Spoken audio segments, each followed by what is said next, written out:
So, we know Springfree Trampoline is the safest trampoline in the world, but you're probably wondering why it costs more. Customers have to decide how much safety and quality they can afford. When we designed the Springfree Trampoline, it took us 15 years to get it right. George Nissen built the first trampoline in the 1930s, and since then, there's really been no change to the basic configuration. This is the first time really that someone has redesigned it from the ground up and looked at a way of getting rid of some of the main impact points in a conventional trampoline.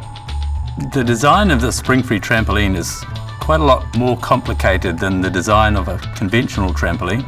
The composite rods, for example, cost many times more than the springs of a conventional trampoline. They need to have a long fatigue life.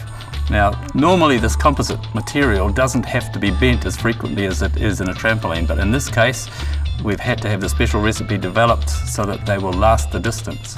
All of these things contribute to something that's inevitably a more expensive product, but the reason for that is so that we can take away some of the danger of conventional trampolines.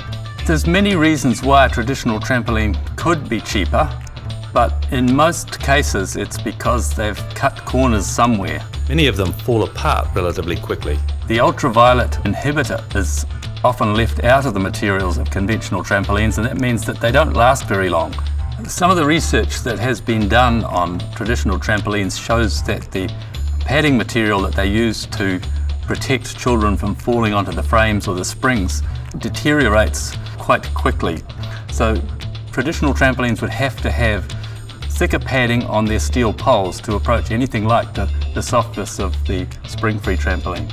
I found that in the US anyway, there's 100,000 children a year injured on trampolines. A traditional trampoline could be made as safe as a Springfree trampoline, but at the moment the standards don't require it, and so most often it's not. If traditional trampolines were to be made to be as good as a Springfree or as safe as a Springfree trampoline, there'd be quite significant changes that they would need to make.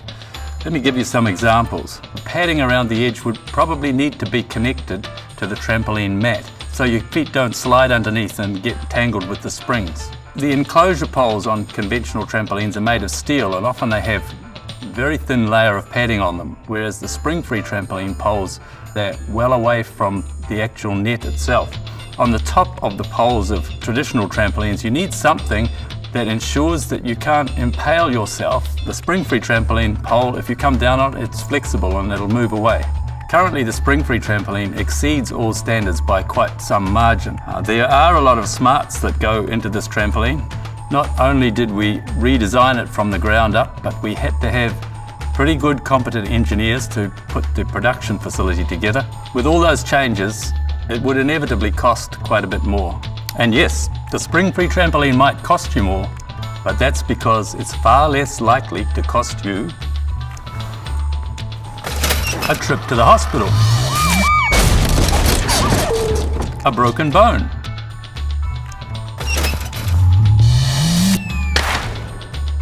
or even a ruined summer.